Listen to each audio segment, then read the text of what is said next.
ਉਹਦਾ ਜਿਹੜਾ ਬੇਲੀ ਹੈ ਨਾ ਉਹ ਵੀ ਗਵਰਨਮੈਂਟ ਨੂੰ ਜਨਾਬ ਬੁਰਾ ਭਲਾ ਕਹਿ ਰਹੀ ਹੈ, ਪਤਾ ਨਹੀਂ ਕੀ ਉਹਨੇ ਆਖਿਆ ਹੈ, ਉਹ ਅਸੀਂ ਤੁਹਾਨੂੰ ਕੈਮਰੇ ਦੇ ਵਿੱਚ ਨਹੀਂ ਦੱਸ ਸਕਦੇ ਜਿਹੜੀਆਂ ਗੱਲਾਂ ਉਹਨੇ ਕੀਤੀਆਂ ਨੇ। अस्सलाम वालेकुम, ਤੁਸੀਂ ਵੇਖਦੇ ਪਏ ਹੋ ਸਾਡਾ YouTube ਚੈਨਲ ਤੇ Facebook ਪੇਜ ਪਿੰਡੂ ਲਾਈਫ। ਅੱਜ ਅਸੀਂ ਤੁਹਾਨੂੰ ਵਿਖਾਵਾਂਗੇ ਪਿੰਡ ਦੇ ਵਿੱਚ ਬਈ ਸਾਡੇ ਕਿਸਾਨ ਦੋਸਤ ਫਸਲ ਕਾਸ਼ਤ ਕਰ ਰਹੇ ਨੇ, ਉਹਨਾਂ ਕੋਲੋਂ ਅਸੀਂ ਪੁੱਛਨੇ ਆ ਕਿਹੜੀ ਫਸਲ ਕਾਸ਼ਤ ਕਰ ਰਹੇ ਨੇ ਤੇ ਉਹਨਾਂ ਦਾ ਮੁਕੰਮਲ ਇੰਟਰਵਿਊ ਲੈਣੇ ਆ ਤੇ ਤੁਹਾਨੂੰ ਟਰੈਕਟਰ ਦੀ ਪਰਫਾਰਮੈਂਸ ਵੀ ਵਿਖਾਣੀ ਹੈ, ਕਿਸਾਨ ਦੋਸਤ ਕੋਲ ਵੀ ਪੁੱਛਨੇ ਆ। आओ ਸਾਡੇ ਨਾਲ।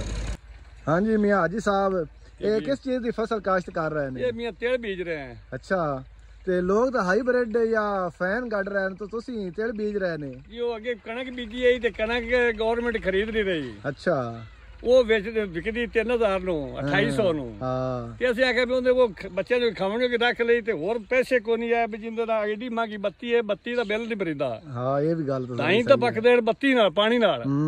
ਪਾਣੀ ਹੈ ਨਹੀਂ। हाँ पानी तो लगदा ही ਤਿਲ ਬੀਜ ਦਿੱਤੇ ਨੇ, ਚਲੋ ਜਿਹੜੇ ਹੋ ਗਏ ਚਲੋ ਬੱਚੇ ਦੀ ਰੋਜ਼ੀ ਬਣ ਜਾਸੀ। ਇਹ ਹਕੂਮਤ ਤਾਂ ਸਾਨੂੰ ਤਾਂ ਖਾ ਗਈ ਮਾਨ ਨਾਲ।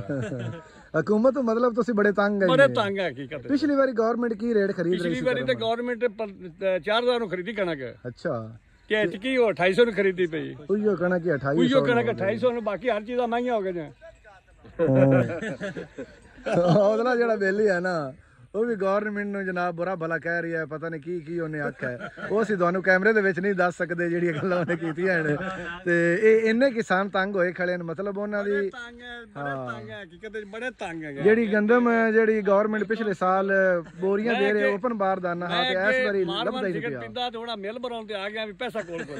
ਅੱਛਾ ਲਓ ਜੀ, ਉਹ ਮਾਰਵਨ ਤੋਂ ਮਿਲ ਬਰਾਉਣ ਤੇ ਆ ਗਿਆ ਨੇ। ਆ ਗਿਆ ਤੇ ਮਿਲ ਬਰਾਉਣ ਦੀ ਕੁੜੀ ਜਿਹੜੀ 140 ਰੁਪਏ ਦੀ ਹੋ ਗਈ, ਅੱਗੇ ਨੀਰੇ 40 ਰੁਪਏ ਦੀ ਦਿੰਦੀ ਹੈ, 140 ਦੀ ਹੋ ਗਈ। ਇਹ ਟਰੈਕਟਰ ਵਾਲਾ ਜਿਹੜਾ ਹੈ ਇਹ ਹੁਣ ਤੇਲ ਵੀ ਤਾਂ ਮਹਿੰਗਾ ਹੋ ਗਿਆ, ਇਹਦਾ ਹੁਣ ਕੀ ਹਿਸਾਬ ਹੈ? ਮਹਿੰਗਾ ਇਸੇ ਕੋਲ ਇੱਕ ਸੀਨ ਲਾ ਲਈ। ਅੱਛਾ, ਤੇਲ ਬੀਜ ਨੇ ਇੱਕ ਸੀਨ ਸਵਾ ਕੇ ਲਾ ਤੇਲ ਬੀਜ ਦੇਸਾ ਹੈ, ਨਹੀਂ ਗੋਬਲ ਮਾਰੀ, ਨਹੀਂ ਰੂਟਾਵਟਰ ਮਾਰਿਆ, ਨਹੀਂ ਕੋਈ ਸ਼ੇ ਮਾਰੀ। ਤੇ ਆਮਣ ਵਾਲੇ ਵਕਤ ਤੇ ਤੁਹਾਨੂੰ ਹੁਣ ਕੀ ਨਜ਼ਰ ਆ ਰਿਹਾ ਹੈ ਵੀ ਇਹ ਤੇਲਾਂ ਦੀ ਫਸਲ ਦੇ ਬਾਰੇ? ਵੀ ਸਾਡਾ ਅਸੀਂ ਮਰਨਾ ਹੀ ਹੈ, ਹੋਰ ਕੁਝ ਵੀ ਨਹੀਂ। ਕਿਸਾਨ ਦੀ ਮਤਲਬ ਕਿਸਾਨ ਵਾਸਤੇ, ਕਿਸਾਨ ਪਾਕਿਸਤਾਨ ਦੀ ਰੀੜ੍ਹ ਦੀ ਹੱਡੀ ਹੈ, ਬਹੁਤ ਹੀ ਗੰਦੀ ਹੈ। ਕਿਸਾਨ ਦਾ ਸੋਚਣਾ ਚਾਹੀਦਾ, ਕਿਸਾਨ ਵਾਸਤੇ ਬਹੁਤ ਚੰਗਾ ਬੰਦਾ ਸੀ। ਸਹੀ ਗੱਲ ਹੈ।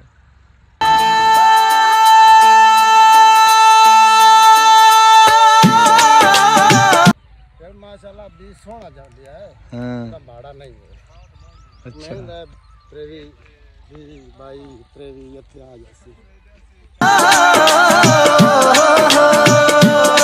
हाँ जी हाजी साहब, ये तेल दी फसल जेड़ी है ना, ये लोग तां खेलियां को नहीं कटदे, तो तुसी खेलियां कड्डियां आंदे ने। ਇਸ ਗੱਲ ਕਰਦੇ ਪਿਆ ਵੀ ਇੱਕ ਤੋਂ ਅਗਲੀ ਗੱਲ ਤਾਂ ਬੱਤੀ ਹੈ ਮਹਿੰਗੀ। अच्छा, ਤੇ ਹਲਵਾਨ ਦੇ ਵਿੱਚ ਪਾਣੀ ਲੱਗਦਾ ਜ਼ਿਆਦਾ, ਇਹਵੇਂ ਪਾਣੀ ਲੱਗ ਸੀ ਥੋੜਾ। अच्छा, ਚਲੋ ਬੱਤੀ ਦਾ ਸਰਫਾ ਹੋ ਜਾਸੀ, ਕਣਕ ਤਾਂ ਵਿਕੀ ਨਹੀਂ। हाँ, ਤੇ ਇੱਕ ਦੂਜੇ ਨੰਬਰ ਤੇ ਵਿੱਚ ਸੁੱਕਦਾ ਨਹੀਂ। अच्छा, ਐਵੇਂ ਜਿਹੜਾ ਉਹਨੂੰ ਪਾਣੀ ਲਾਈਏ ਤਾਂ ਸੁੱਕ ਜਾਂਦਾ ਹੈ। अच्छा, ਬਾਰਿਸ਼ ਆ ਜਾਵੇ ਤਾਂ ਵੀ ਪਾਣੀ ਜ਼ਿਆਦਾ ਹੋ ਜਾਵੇ ਤਾਂ ਵੀ ਸੁੱਕ ਜਾਂਦਾ ਹੈ। ਇਹ ਉਹ ਪਾਣੀ ਖੇੜਿਆਂ 'ਚ ਰਹਿ ਜਾਸੀ, ਤੇਲ ਉਤਾਂ ਉਸਣ ਉਹ ਸੁੱਕਦਾ ਨਹੀਂ।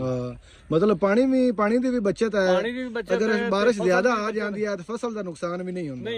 ਇਹ ਖੇਲੀਆਂ ਦਾ ਇਹ ਫਾਇਦਾ ਹੈ। ਇਹ ਫਾਇਦਾ ਹੁੰਦਾ ਹੈ। ਤੇ ਹੁਣ ਤੁਸੀਂ ਦੱਸੋ ਨਾ, ਜਿਹੜੇ ਲੋਕ ਤਿਲਾਂ ਦੀ ਕਾਸ਼ਤ ਕਰਦੇ ਪਏ ਨੇ, ਉਹਨਾਂ ਨੂੰ ਵੀ ਇਹ ਤਰੀਕਾ ਅਪਣਾਉਣਾ ਚਾਹੀਦਾ ਹੈ। ਉਹਨਾਂ ਨੂੰ ਵੀ ਖੇੜੀਆਂ ਵਾਹ ਤੇ ਜ਼ਮੀਨ ਵਾਹ ਤੇ ਉਹ ਬੀ ਪਾ ਤੇ ਤੂੰ ਖੇੜੀ ਪਾਉਣੀ ਚਾਹੀਦੀ ਹੈ। ਸਹੀ।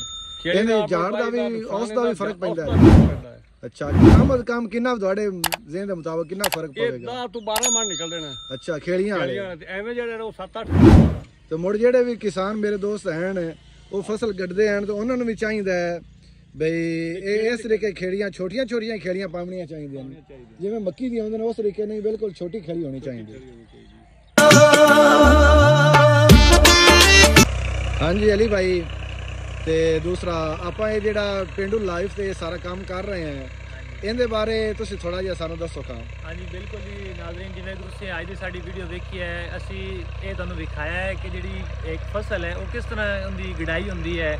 ਅਸੀਂ ਤੁਹਾਨੂੰ ਅੱਜ ਦੀ ਜਿਹੜੀ ਫਸਲ ਦਿਖਾਈ ਹੈ ਉਹ ਹੈ ਤਿਲਾਂ ਦੀ। ਤੇ ਇਸੇ ਤਰ੍ਹਾਂ ਇਨਸ਼ਾਅੱਲਾ ਅਗਲੀ ਵੀ ਜਿਹੜੀ ਵੀਡੀਓ ਹੈ ਉਹਨਾਂ ਦੇ ਵਿੱਚ ਅਸੀਂ ਤੁਹਾਨੂੰ ਪੂਰੇ ਆਪਣੇ ਪਿੰਡ ਦਾ ਕਲਚਰ ਦਿਖਾਉਂਦੇ ਰਹਾਂਗੇ। ਸਾਡਾ ਕਿਸਾਨ ਕਿਸ ਤਰ੍ਹਾਂ ਮਿਹਨਤ ਕਰਦਾ ਹੈ, ਸਾਡੇ ਕਿਸਾਨ ਨੂੰ ਕੀ ਆਊਟਪੁੱਟ ਮਿਲ ਰਹੀ ਹੈ, ਸਾਡੇ ਕਿਸਾਨ ਨੂੰ ਕੀ ਮਸائل ਦਾ ਸਾਹਮਣਾ ਹੈ। ਤੇ ਇਨਸ਼ਾਅੱਲਾ ਤੁਸੀਂ ਸਾਡੀ ਵੀਡੀਓ ਲਾਜ਼ਮੀ ਦੇਖਣੀ ਹੈ ਔਰ ਐਂਡ ਤੱਕ ਹਰ ਵੀਡੀਓ ਵੇਖਣੀ ਹੈ। ਔਰ ਇਨਸ਼ਾਅੱਲਾ ਇਹ ਸਾਰੀ ਜਿਹੜੀ ਵੀਡੀਓ ਹੈ ਇਹਦੇ ਸਾਡਾ ਪਿੰਡ ਤੁਹਾਨੂੰ ਦਿਖਾਇਆ ਜਾਵੇਗਾ। ਤੇ ਇਸ ਦੇ ਨਾਲ ਸਾਨੂੰ ਇਜਾਜ਼ਤ ਦਿਓ ਜੀ। ਅੱਲਾ ਹਾਫਿਜ਼।